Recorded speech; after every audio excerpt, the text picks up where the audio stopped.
আমরা কি খাই তাতে তোমার কিছু যায় আসে না, তুমি কি করো তাতে আমার কিছু যায় আসে না, ওরা কি বলে তাতে আমাদের কিছু যায় আসে না।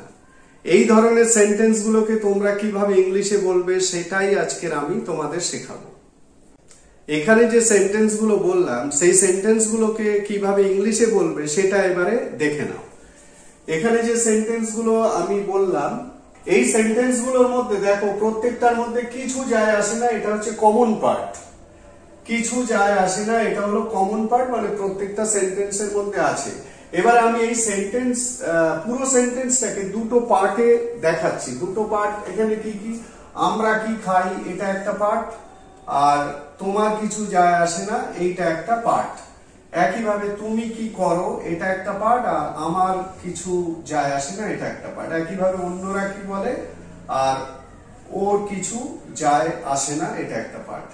একইভাবে এটার দাম কত এবং ওদের কিছু যায় আসে না। তাহলে বুঝতে পারছো এই সেন্টেন্স গুলোর মধ্যে দুটো করে পার্ট আছে। এবং আরো একটা উল্লেখযোগ্য জিনিস সেটা হলো প্রত্যেকটা সেন্টেন্সের মধ্যে কিন্তু ডব্লিউএইচ আছে। ডব্লিউএইচ মানে হচ্ছে কি, এই যে কি আছে এখানে আমরা কি খাই, যে কি আছে একটা, এটা একটা ডব্লিউএইচ। এখানেও তাই কি, এখানেও তাই কি, এবং এখানে কত। এই ডব্লিউএইচ গুলো যে কোনো কিছু হতে পারে, মানে কি, কখন, কোথায়, কিভাবে। এবার দেখো আমি এটাকে যখন ইংলিশ করব তার মানে কি, আমার এই যে কিছু যায় আসে না এই পার্টটাকে আমি আগে লিখবো, এই পার্টটাকে আমি আগে লিখবো।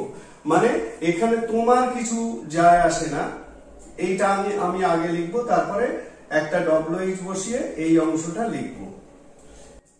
You don't care, you don't care what, এই যে কি অর্থে হোয়াট ইউজ করছি, হোয়াট কি আমরা খাই, মানে হোয়াট উই ইট। সিম্পল প্রেজেন্টে আছে সেন্টেন্স গুলো, ওই কারণে হোয়াট উই, তারপরে সাবজেক্ট এই ভার্বের ফার্স্ট ফর্ম, সাবজেক্ট হলো উই এবং ভার্বের ফার্স্ট ফর্ম মানে ইট, খাই। তাহলে আবার আমি দেখিয়ে দিচ্ছি, ইউ ডোন্ট কেয়ার মানে তোমার কিছু যায় আসে না। আমরা কি খাই মানে হোয়াট উই ইট, কি আমরা খাই। বোঝা গেল? একইভাবে তুমি কি করো তাতে আমার কিছু যায় আসে না, মানে আমার কিছু যায় আসে না এই অংশটাকে আগে লিখতে হবে। তাহলে কি হবে, আমার মানে এখানে আমি, I don't care, don't care মানেই হচ্ছে কিছু যায় আসে না, আই ডোন্ট কেয়ার। তারপরে কি বসবে, হোয়াট, যেহেতু এখানে কি আছে, হোয়াট কি তুমি করো, what you do, what you do. তাহলে সেন্টেন্স গুলোর মধ্যে একটা কিন্তু খুব সহজ ব্যাপার আছে। সহজ ব্যাপারটা কি, প্রথমে কিছু যায় আসে না এটাকে তুমি ইংলিশ করে নিচ্ছ। কিছু যায় আসে না কিভাবে বলছো, ডোন্ট কেয়ার বা ডাজ নট কেয়ার, যেহেতু সিম্পল প্রেজেন্টে ডোন্ট কেয়ার বা ডাজ নট কেয়ার। এবং তারপরে আমরা একটা ডব্লিউএইচ বসাচ্ছি। ডব্লিউএইচ মানে হচ্ছে কি, কোথায়, কখন, কিভাবে, এই যে শব্দগুলো তুমি ব্যবহার করবে তার জন্য ডব্লিউএইচটা বসাচ্ছ। এখানে এই যে কি আছে ওই জন্য হোয়াট বসালে। এবার হোয়াট এর পরে এই কিটা বাদ দিয়ে যে সেন্টেন্সটাকে তুমি পাচ্ছ, মানে তুমি করো, এখানে কিটাকে বাদ দিয়ে যেটা পাচ্ছ আমরা খাই, এই যে পার্টটুকু রয়েছে ডব্লিউএইচ এর পরে সেই পার্টটাকে ট্রান্সলেট করে দিতে হবে। তাহলে আই ডোন্ট কেয়ার হোয়াট, তারপরে ইউ ডু তুমি কি করো। একইভাবে অন্যরা কি বলে তাতে ওর কিছু যায় আসে না, মানে ওর কিছু যায় আসে না এটাকে আগে লেখো।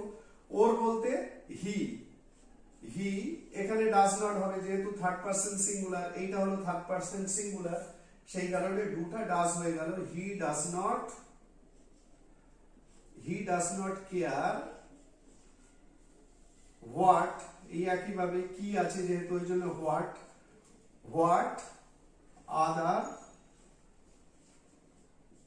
আদার পিপল, অন্যরা আমি আদার পিপল ধরে নিচ্ছি, what other people say.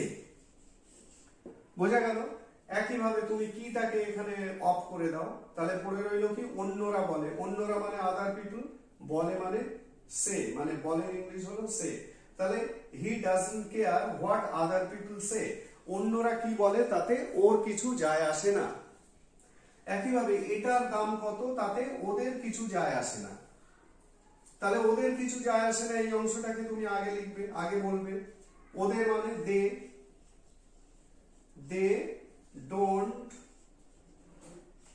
Don't care, ওদের যায় আসে না, ওদের কিছু যায় আসে না। এটার দাম কত, হাউ মাচ, এখানে হাউ মাচ মানে কত, how much it cost, how much it cost. বোঝা গেল? এখানেও একই ভাবে কত কথাটাকে তুমি যদি বাদ দাও, মানে তাহলে পড়ে রইল কি, এটার দাম মানে ইট কস্ট, আর কতর জন্য হাউ মাচ, আর ওদের কিছু যায় আসে না, দে ডোন্ট কেয়ার। বোঝা গেল? তাহলে ওরা কি করে, আমার কিছু যায় আসে না, তাতে এই ধরনের যে সেন্টেন্স গুলো আছে, সেই সেন্টেন্স গুলোকে তোমাকে ইংলিশে বলতে গেলে এই যে যায় আসে না, কিছু যায় আসে না, এটার জন্য তোমাকে ডোন্ট কেয়ার বা ডাজ নট কেয়ার, তারপরে একটা ক্লজ বসাতে হবে। আমি এখানে সেন্টেন্স স্ট্রাকচারটা লিখছি, তাহলে সেন্টেন্স স্ট্রাকচারটা কি দাঁড়ালো, প্রথমে সাবজেক্ট বসাবে, তারপরে ডোন্ট কেয়ার বা ডাজন্ট কেয়ার, ডোন্ট কেয়ার বা ডাজন্ট কেয়ার